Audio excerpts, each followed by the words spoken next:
Hello everybody, welcome to another edition of our Community Access. This week, we will visit with Congresswoman Slotkin at the Addison Library, then Supervisor Jack Curtis on safety path maintenance, then Chief Solwald talks about new rules in Oxford, and finally, the carnival is back in town. All today in our Community Access.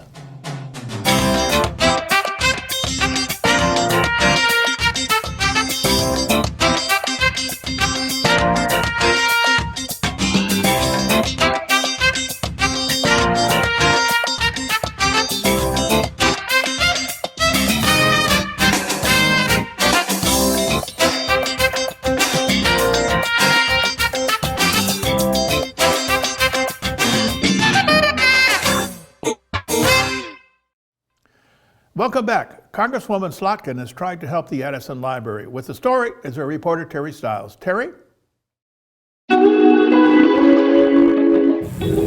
In a recent visit to Addison Township, Michigan 8th District U.S. Representative Congresswoman Elissa Slotkin encouraged officials to be on the lookout for grant funding opportunities related to COVID relief funds. But it was more than 100 people with ties to Addison that compelled the Congresswoman to recommend the Addison Township Library as one of 10 projects from her district to be considered by the House Appropriations Committee for $500,000 in grant money to complete the new Addison Township Library. Well, anyways, I was very, very proud, and we had to pick 10 out of 100, and you guys just did such an excellent job. And it's extremely important to me. I live in Holly. It's extremely important that our smaller rural communities, particularly in Oakland County, get the resources that they need. Sometimes our rural communities don't always attract as much of the resources, and you guys just did a really thoughtful, fantastic job with the application. And I'm hoping, fingers crossed. That was due to our president of the library board. I went through my Rolodex. Some of those letters weren't from our zip code. But you may have recognized, That's okay. Yeah? It's okay. People who would use it. That's the point. We know that people come from far and wide to use a library. Our library in Holly is being used as a food pantry right now. So it's used for. Libraries are an important part of the community. So I'm happy to be here, and I think it demonstrates, we were talking this morning, the power of smaller communities over this past year and coming together for combined effort. We've seen, I think every single day I've seen something that was just kind of heartwarming, where a community said, okay, like, we see a need, someone's lost their roof, someone doesn't have enough to eat, someone's not well, no one's checking in on them, someone's separated from their family, and the communities went above and beyond.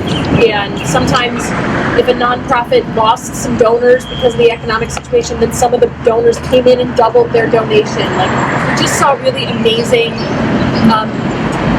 feats of kindness, and that's what we need, right? We all right now need to be focusing on the good things that are happening, instead of fixating on some of the not so good things. So this is an example of a good thing. It makes me happy. During her visit, Representative Slotkin took a few moments for Oxford Community Television.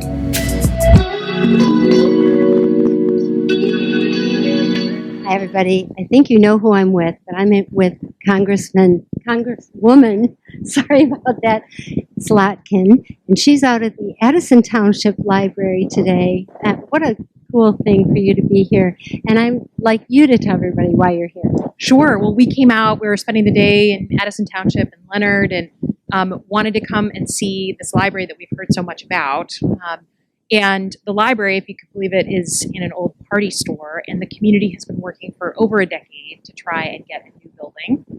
They reached out to us, they applied for one of our grants, a federal grant, and out of 100, we had to choose 10, and we chose theirs as one of the best applications that we got. And you knew it was something special before I even got here because they had 100 letters of support from the community. I mean, that's unusual, right? And you see that they've done that very American thing of just everyone in the community came together, everyone donated their time, their effort, their blood, their sweat. They were in it to create a resource for the entire community and to come and see it, and then hopefully see where the site of a new library might be if we succeed in getting the federal funding. And so you said something very interesting. You said it's a source of pride for a community to have a library in the community. You're from a small community. So did that influence your decision as well? Yeah, I live in Holly, and I have all these fond memories as a child of like the big exciting thing to do was to go into the library, get my card, of course, and then take books home.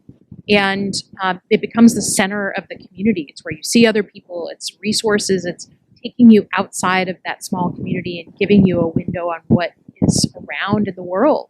And so my experience with that really drives me to be really supportive of libraries. I'm a big fan of what they can do. And I think someone here said, while in big cities, maybe kids aren't going to libraries as much. I don't know. In small communities, there's a greater demand for it. So we want to support that any way we can. You also mentioned that during this year, it's been a rough year for everybody. Libraries really stepped up. They did. I mean, the creativity that has gone on in our small communities in general, but our libraries specifically. I mean, yes, of course, doing things on the internet, something we all had to learn how to do. But the librarian here was saying how you can rent out or you can sign out puppets and you can sign out iPads and hotspots. This became a place where they said, people were parking in the lot just to get the internet signal so that people can stay connected. They did programming in very different ways, but they never shut down. And, they always knew that kids would need them more, that our seniors would need them more. Their DVDs and cassettes and audiobooks are like through the roof. And they've had new users, new folks coming in to get their library card during, a really, really tough year. It was, especially for students that could not attend schools. So what is the process now for that grant? So we picked 10 out of 100, and we submitted those 10 to the House Appropriations Committee. And we now have to do our job of fighting and advocating that at least some of those projects get in the final appropriations bill. We'll know more in the fall when they put the draft bill out, and then we'll vote on the final bill in December. So my hope is that if I work hard enough and squeak loud enough and bang pots and pans, that we will have a sense in December of this year whether they'll have money next year for 2022. And they've got the plans. They've got a team here of community members ready to make it happen. And so that's 2020 funds, federal funds, correct? 2021. It would be passed in 2021, and it would be made available in 2022. And then how many how many recommendations did you make for Michigan? So I got to make 10. Every member of Congress got to make 10, and we had a really tough competition, 100 applications, and we sifted through all of them. And one of the things that was really important to me is let's not leave our rural communities out. I'm from a smaller community, and there's a tendency for a lot of the money to go to our cities or our suburbs. But I think that people forget that our rural communities, the resources that they have, they do not waste a penny in a rural community. In a rural community, they are going to take that money and they're going to use it. And the value is higher because they don't get as much federal money. They don't get as much state money. So we made a concerted effort to focus on our rural communities. That's who I represent in North Oakland County and what I feel passionate about. So I know that you were national security prior to you going into Congress. I guess I want to thank you because you have more of an opportunity now to have hands-on with your community. Yeah, I think, I was a CIA officer and a Pentagon official. My husband was 30 years in the Army. My stepdaughter's in the Army now. So we're a service family, but it's very different than being a representative of your own community because now, the things I'm fighting for, I get to see them. They're in my towns. They're what I drive by every day. Right. They're here. It's opportunities for our kids. And I think it's service, but it's a more personal mission for me than anything I ever did in the CIA. Thank you for coming to our little town. We appreciate you, and safe home. Good luck to the Addison Library. Next up, our reporter Alexis Ward talked with Supervisor Jack Curtis about safety path maintenance. Alexis? Working with our attorneys, working with other communities, we found out that we cannot preferentially treat, cut grass on private property, nor can we shovel snow on private property, because if you do, it creates liability. Now, that sounds so silly. You shovel a safety path, you're creating liability. There is a case law out there, and I can read it verbatim because I have it somewhere here. You create a liability by preferentially shoveling snow in an area. You can make a pile of snow, somebody trips on it and falls, you have adjusted Mother Nature, you are liable. If we shovel one day and it turns to ice, somebody slips and falls, we are liable. If you don't touch it, there's a natural occurrence of snow, you're not liable for it. Now, what does that mean? If someone has been shoveling your safety path for many years, it's all of a sudden not going to happen. We get a lot of complaints. Well, this situation came in front of this 7-member board, and it was found out that if you are going to shovel safety paths, you cannot do it just preferentially. It's got to be done in its entirety. And if it's done in its entirety every time it snows and you salt, we would be on the hook for hundreds of thousands of dollars. I had a parent complain to me that we didn't shovel the safety path over here. Well, it's by the high school. Well, how many kids walk on it? It doesn't matter. We had all these people wanting recreation and exercise during COVID, but yet we were creating liability. Our attorneys said, do like communities do. So we pulled West Bloomfield, Orion Township, we pulled Commerce. Everybody was safety paths, and all of their attorneys, all of their insurance companies have told us we are creating a liability if we shovel a safety path. Sounds silly, but I can tell you the old adage, I walked uphill both ways to school 10 miles on an unshoveled sidewalk where I lived, and it was terrible. I get it. I understand it. But we live in a litigious society today, and everybody looks to sue everybody. And most oftentimes, it's not what you don't do, it's what you do that can get you sued. Now, the liability. These safety paths are not on the township's property. The township owns no land with safety paths on it other than the one out in front of our building. You go and shovel snow, you tear up somebody's grass, the township's now liable for it. If you hit a buried sprinkler head, we're now liable for it. If you cut somebody's bush off, you're liable for it. And doing this preferentially to one subdivision, you have all the other subdivisions around here that are encompassed by safety paths complaining that they're not getting theirs done.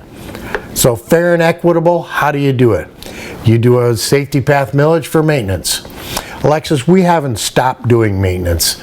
We do maintenance when it comes to cracks in the safety path. If tree roots pop up in safety paths, we go and we repave them. Currently, all of our safety paths are ADA, American Disability Act compliant.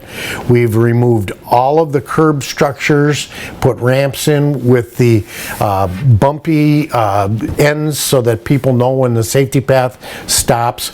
We're all ADA compliant. We have continued to do thousands and thousands of dollars of maintenance to these paths. But when we stopped cutting grass and when we stopped plowing snow on somebody else's property, it was a decision by the 7-member board of trustees to make this decision. And it's balanced on fairness and equity. If we are liable, we don't want to cause our taxpayers that liability.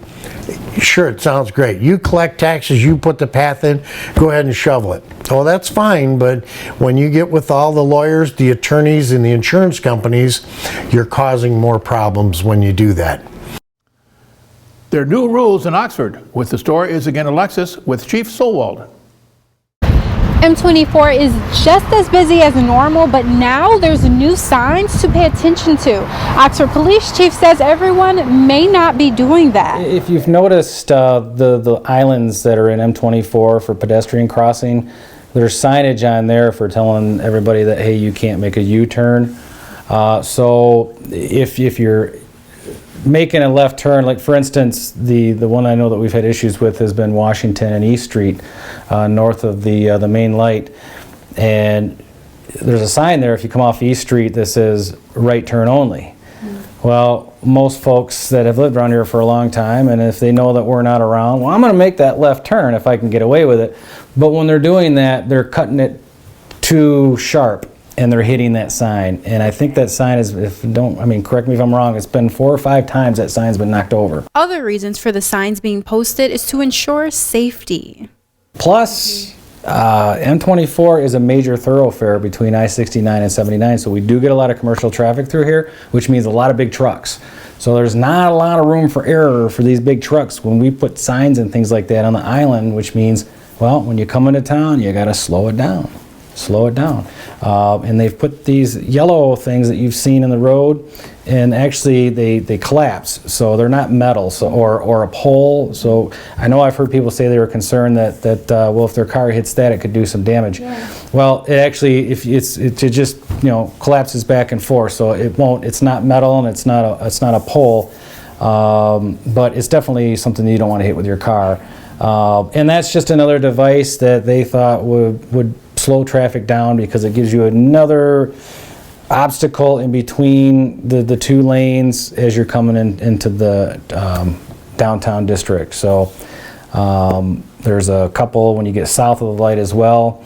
So we do have a pedestrian crossing at Washington and East, and a pedestrian crossing between Centennial Park and Caveman and Pip downtown, as well as the 5-1 Diner in front of them over to where the theater is. So you are able to cross there. The signage is there and the striping is on the road. So I just caution everyone, if they do use that, just to make sure, just like we've been taught as kids, still look both ways and make sure that you be careful, because as much as I hate to say it, a lot of people on the road aren't paying attention to what's in front of them, because they're either on their phones or they're listening to the radio or they're eating. There's a lot of distracted driving things going on. So it's just, you have to, I always call it driver prevention or walker prevention, as far as you have to always think of, hey, you think that car's going to turn, you think that car's going to keep going straight. You always have to think ahead as far as what you think something's one of the cars is going to do, so to maintain your own safety, so when you are crossing. So when it comes to that old saying, pedestrians have the right of way, it's true, but not in every case. Pedestrians do have the right of way, but they do not have the right of way if signage is telling you not to do so. You can't just step into traffic and get hit by a car and say, hey, I have the right of way. No. Another misperception is, for instance, the pedestrian crossing down here at Burdick by the cemetery. Yeah. People seem to think, I'm going to push this button and I can cross. No. And that's the problem here. Unfortunately, not enough people pay attention to this sign right here that cautions there is a stop ahead. If you're in the middle of the road, then traffic has to stop for you. That is just a warning light to let drivers know, hey, could be potentially people in the road as they're crossing, or there have been commuters that have been nice enough to stop and let them cross if they may.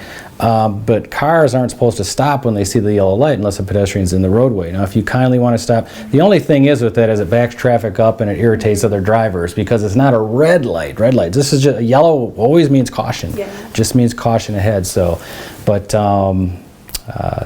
With that yellow sign, though, you always want to be cautious and let folks, you're only supposed to be doing 25 through there anyway, so just if there is somebody there and they want to cross and you want to be courteous and there's not a lot of traffic, well, then by all means, let them cross where they can and get across to the other side of the road in a safe manner. So, but the yellow signs does not mean you have to come to we've had more accidents because of that sign than we had before that sign got there, because people's perception is thinking, I see a light, I'm supposed to stop because there's a pedestrian. Well, if the pedestrian's in the road, sure, you got to stop, but Red means stop. Yellow means caution.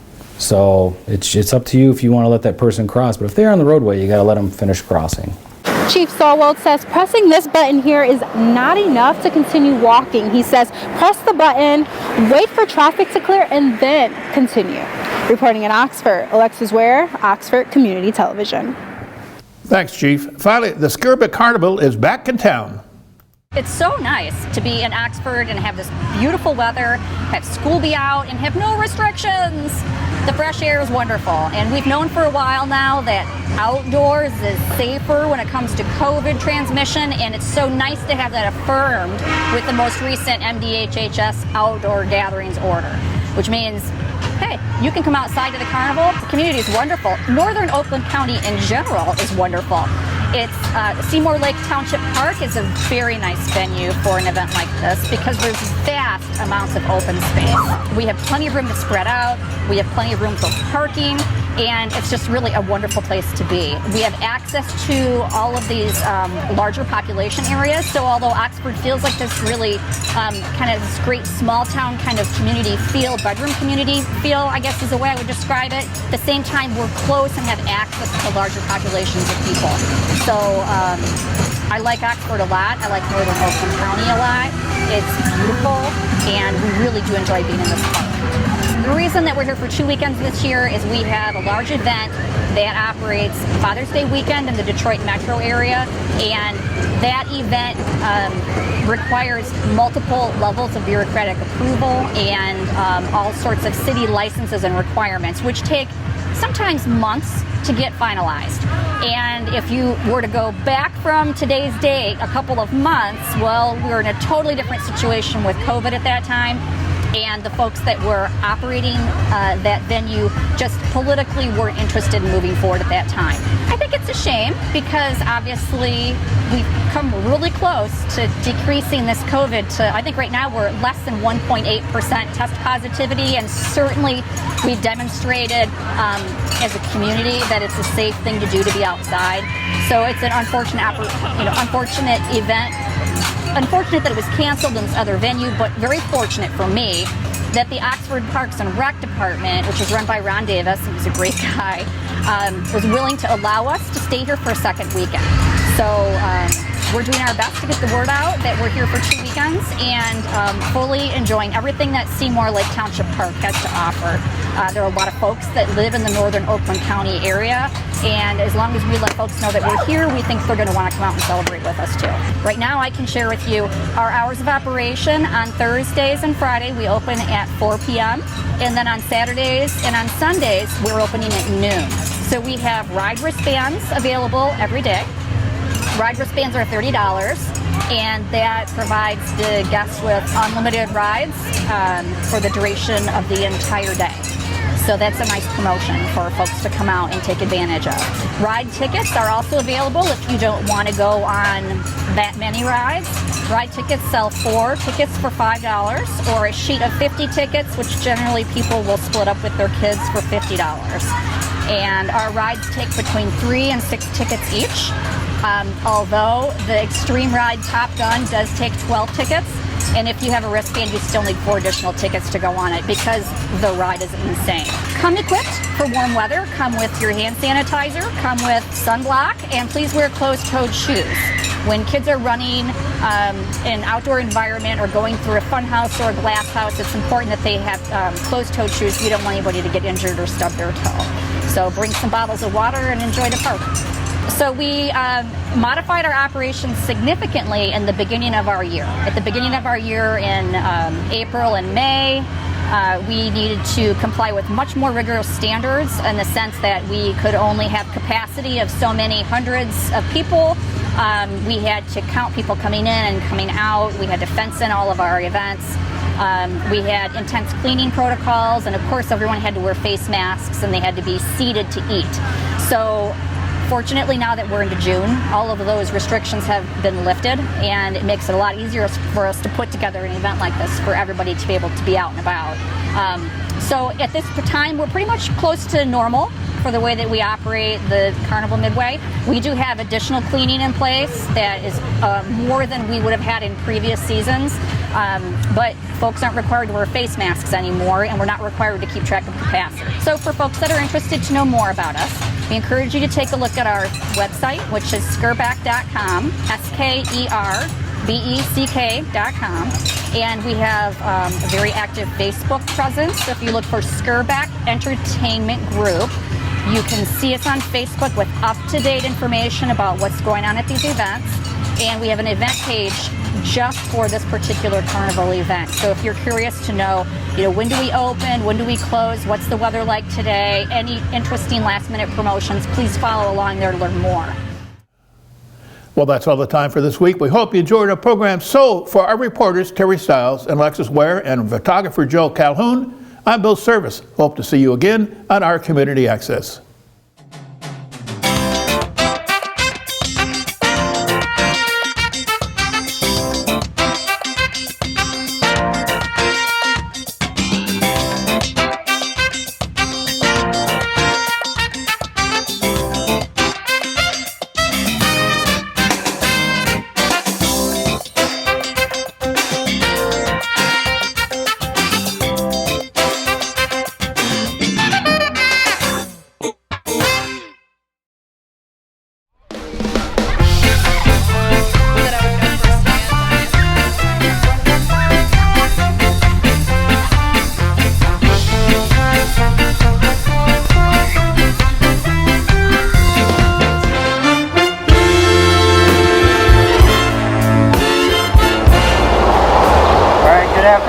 Welcome to this year's flag retirement for Post 108.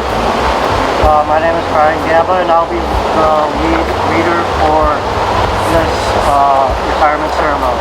Title 36, Section 176 of the United States Code states that there is no disrespect that should be shown to the flag of the United States of America.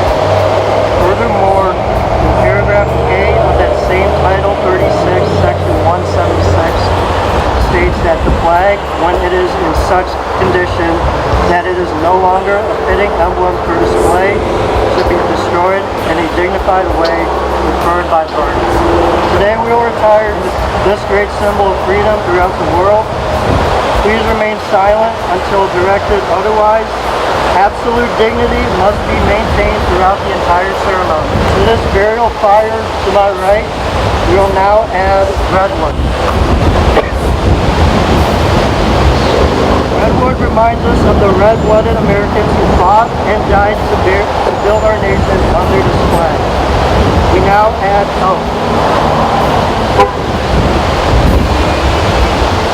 Oak is a representation for the rugged strength that carried the flag across the nation and today reaches for the stars. We now add cedar. Cedar reminds us the protection from pestilence and corruption and preserves our American way of life. And finally, we now add walnut. Walnut is a reminder of our rich soil, the beautiful countryside, and the fruitful wilderness founded by our ancestors. I now call attention to the ceremony. Color Guard, retire to colors.